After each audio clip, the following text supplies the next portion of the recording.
Bonjour à tous. Moi, je suis ravi d'être ici. Je suis ravi aussi, comme l'un des interlocuteurs précédents, de voir qu'il y a autant de jeunes dans la salle. Il y a plusieurs angles d'attaque possibles pour présenter Enercop, et celui que j'ai choisi correspond bien à la population que j'ai en face de moi. Parce que je vais prendre un point de vue un petit peu naïf, donc vous m'en excuserez, mais qui, me semble-t-il, permet peut-être d'aller à l'essentiel de ce qui peut nous préoccuper aujourd'hui dans le cadre de cette conférence. Je ne sais pas si vous êtes comme moi, mais pendant longtemps... Alors attendez, je vais lancer la diapo. Hop, c'est comme ça que ça marche. Normalement, j'ai un retour ici. Pendant longtemps, je ne me suis pas trop préoccupé moi-même de l'électricité que je consommais chez moi. Après tout, c'était quelque chose qui me semblait assez propre. Quand j'appuie sur l'interrupteur, les lumières s'allument. Quand j'appuie à nouveau sur l'interrupteur, les lumières s'éteignent. Et tout ça me semblait sans problème. D'ailleurs, on va faire un essai, si vous le voulez bien. On va aller voir si ça marche aussi ici. Est-ce que vous pourriez éteindre les lumières, s'il vous plaît? Est-ce que vous pourriez les rallumer? Vous voyez, ça fonctionne bien, je ne vois pas le problème. Et je dirais c'est quelque chose qui va de soi. Je n'avais pas moi-même donc de nécessité de me préoccuper de cette question. Et naturellement, même en tant que citoyen, je la déléguais naturellement à les industriels, aux politiques, qui devaient pour moi et pour tout le monde faire les meilleurs choix. En clair, je ne me sentais pas la nécessité de me réapproprier cette question de l'électricité que j'utilisais pour ma consommation. Alors après, la nature humaine est curieuse, vous le savez, titillée par un certain nombre d'éléments qu'on entend dans l'actualité, par des associations citoyennes, environnementales, qui nous mettent la puce à l'oreille sur le fait que ce n'est pas aussi clair que ça. J'ai voulu à un moment donné regarder d'un peu plus près ce qui se passait. Alors, non pas seulement d'un peu plus près, mais je dirais en essayant de remonter le fil de cette lampe, vous voyez, d'aller voir un petit peu ce qu'il y avait derrière. Est-ce qu'il y a moyen de tirer un peu sur cette ficelle, de la remonter un petit peu? Et il y a une certaine opacité, parce que vous avez un mur, vous avez un plafond, et donc est-ce qu'il n'y a pas moyen de casser ce mur, de casser ce plafond, de remonter cette ficelle, et puis d'aller voir derrière de quoi il en retourne. Et qu'est-ce qui fait que ce qui me semble propre et de bonne aloi, je dirais, en matière de consommation, fait que ça marche à mon domicile. Et alors là, évidemment, c'est un petit peu plus compliqué qu'il n'y paraît. On se heurte à un certain nombre de difficultés que j'étais loin d'envisager jusqu'alors. Et on retombe bien sûr sur toute cette problématique extrêmement compliquée de réchauffement climatique, de pollution, d'épuisement des ressources fossiles, de danger du nucléaire. Et tout ce paysage plus sombre que je n'avais pas vu, évidemment, doit nous interpeller en tant que citoyens. D'autant plus que la question qui suit est la suivante, c'est est-ce que moi-même, par mon acte de consommation quotidien, je ne participe pas à appuyer le côté sombre de cette affaire? Et dès lors, une nécessité en découle, et cette nécessité, c'est celle de se dire, mais est-ce que je ne peux pas moi-même mieux comprendre ce que je consomme, mieux contrôler la production qui est nécessaire à ma consommation, et faire en sorte que si je casse mon mur, si je remonte la ficelle, j'aurai un paysage qui me semblera mieux convenir à ce que je souhaite. Voilà. C'est aussi simple que ça. La création d'Enercop a été un petit peu présidée par ce type de réflexion, avec l'idée véritablement de dire est-ce que je ne peux pas avoir un modèle de consommation et de production de l'énergie que je dois consommer qui soit mieux conforme à mes attentes. Mais plutôt que faire un long discours, je vous propose une petite vidéo qui vous explique en quelques petites minutes ce qu'est Enercop, et je vous retrouve après.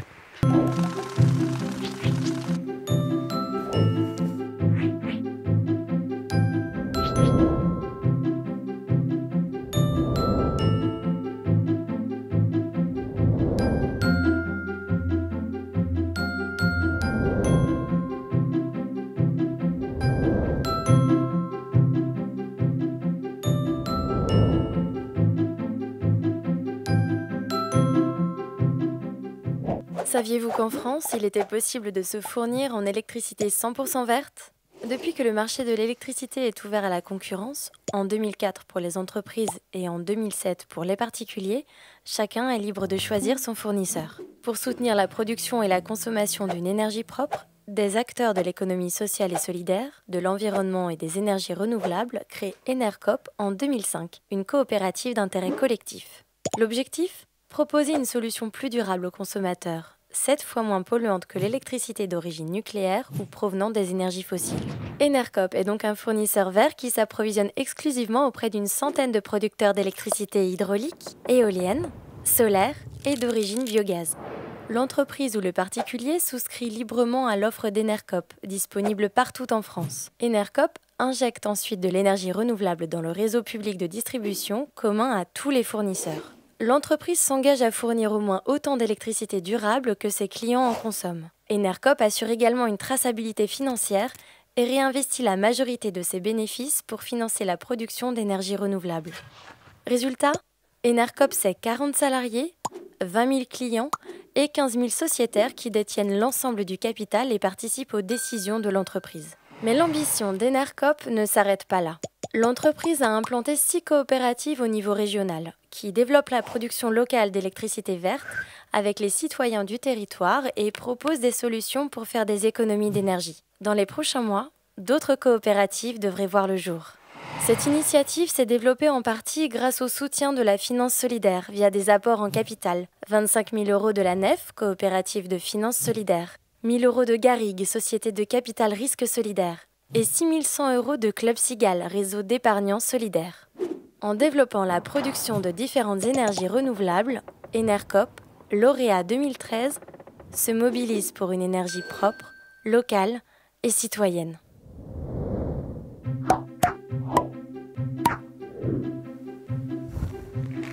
Vous l'avez compris, cette vidéo a été réalisée à l'occasion d'un prix de la finance solidaire que nous avons obtenu en 2013 pour l'ensemble de notre projet. Voilà, donc je vais revenir à mon histoire de lampe et de fil qu'on essaie de tirer. Vraiment, le paysage qu'on essaie d'avoir derrière cette ampoule, plutôt que celui qu'on avait, ressemble un peu plus à celui que vous avez sur l'écran, à savoir un ensemble d'énergie citoyenne au sens large, on va dire. Vous voyez derrière moi quelques producteurs d'Enercop, des gens qui sont dans la coopérative. Un ensemble d'énergie, un ensemble de moyens de production, et qu'on puisse véritablement rassembler des consommateurs et des producteurs qui fournissent ce qui est nécessaire aux consommateurs pour leurs propres besoins, et que tout ça puisse se faire dans un cercle un petit peu plus vertueux. Alors, quelques éléments encore, je ne veux pas trop longtemps discuter et trop longtemps vous tenir en haleine, mais quelques éléments qui sont importants. Dans ce projet-là, l'aspect fourniture, que vous avez bien vu là, n'est qu'un des éléments. Je le disais tout à l'heure, il faut non seulement savoir comment on consomme, mais il faut savoir comment on produit également plus proprement ce qu'on consomme. Et l'idée qu'on a, c'est véritablement, dans le cœur de ce projet-là, d'associer le citoyen non pas seulement à l'aspect de fourniture d'électricité, mais également à l'aspect production d'électricité. En clair, remettre le citoyen vraiment au cœur du circuit complet de l'énergie, de la production à la fourniture d'électricité. Et être même son propre producteur, le propre producteur de la consommation dont on a besoin, de l'énergie dont on a besoin pour consommer.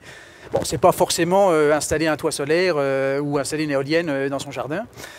Ça peut être plus que ça. Ça peut être simplement participer à une structure coopérative de production d'électricité. Et du coup, le citoyen peut être sociétaire à la fois de sa structure de production et de son fournisseur, et ainsi boucler cette boucle-là. Voilà, c'est véritablement ça qui est au cœur de ce projet-là. Il en découle un certain nombre de caractéristiques importantes qui sont liées à l'énergie. Ça a été dit par plusieurs orateurs qui m'ont précédé, donc je ne vais peut-être pas trop insister là-dessus, mais je pense que c'est important. La relocalisation de l'énergie est un point qui est important, ne serait-ce que parce que dans un modèle de production très centralisé comme celui que nous avons en France, on doit transporter beaucoup l'électricité. Et vous savez, physiquement, quand on transporte de l'électricité, on a beau monter la tension, il y a toujours de l'énergie qui se perd par chauffement, par effet Joule, dans les tuyaux. Et plus on répartit les moyens de production, moins on a besoin de faire voyager l'électricité et plus on y gagne. Donc relocaliser l'énergie est quelque chose, le modèle décentralisé et distribué que portent par nature les petites unités de production qui sont celles renouvelables, est un des éléments qui est important. Au-delà de ça,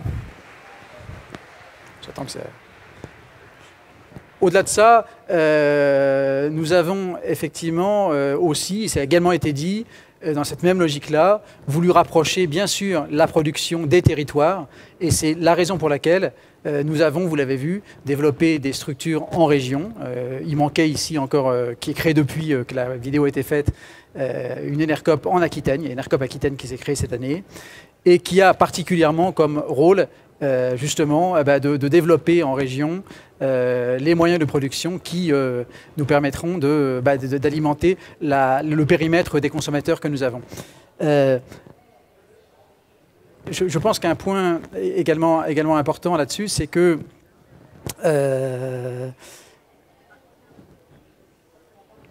le levier que nous devons utiliser, si vous voulez, aujourd'hui, c'est le levier du périmètre de consommateurs, de façon à développer des moyens d'énergie renouvelable nouveaux. Jusqu'à présent, on a plus ou moins utilisé les moyens de production renouvelables qui existaient déjà sur le marché. Notre projet ne prend son sens que dès lors que on arrive, en démontrant qu'il y a une demande suffisante d'électricité verte, à démontrer que nous sommes dans une position où nous devons développer des moyens nouveaux de production. Et c'est quelque chose sur lequel nous travaillons très fortement, et notamment au niveau régional, je vous le disais. Et c'est la raison pour laquelle nous avons également créé un fonds d'investissement qui s'appelle Énergie Partagée, qui est un fonds d'investissement citoyen pour alimenter des projets nouveaux de production renouvelable à destination du périmètre d'Enercop. Voilà. Je vois que mon temps est presque terminé, donc je vais simplement, pour conclure, délivrer ce message principal, me semble-t-il, sur lequel je voudrais insister, c'est que quand je vois que Enercop était une utopie il y a encore une dizaine d'années, quand je vois la rapidité avec laquelle une utopie peut devenir réalité, je pense que ça nous donne des ailes pour la suite des choses et pour l'avenir. Et je pense que ce qu'on ressent à travers le projet Enercop et les contacts quotidiens que nous avons avec beaucoup d'acteurs du territoire et beaucoup de citoyens, c'est qu'il y a une véritable volonté des citoyens à aller vers des solutions plus positives. Les gens sont prêts à travailler, les gens sont prêts à s'investir financièrement ou sous d'autres formes, à travailler des solutions qui leur semblent plus appropriées et plus positives. À nous de savoir mobiliser ces énergies-là. Et je dirais, on a véritablement tout en main aujourd'hui pour aller au-delà. On a parlé tout à l'heure de 20 000 consommateurs, on a l'ambition d'aller à 150 000 consommateurs, ce qui nous semble une base juste nécessaire, juste suffisante plutôt pour commencer à peser vraiment dans le paysage énergétique français. Et cette montée en puissance que nous souhaitons, on l'appelle bien sûr de nos voeux, et je vous invite tous à y participer bien sûr, parce qu'on a tous les éléments en main pour y aller, mais on ne peut le faire qu'ensemble à travers vraiment un mouvement citoyen qui nous unira et qui nous permettra d'aller au-delà des résultats que nous avons présentés. Je vous remercie. Très bien.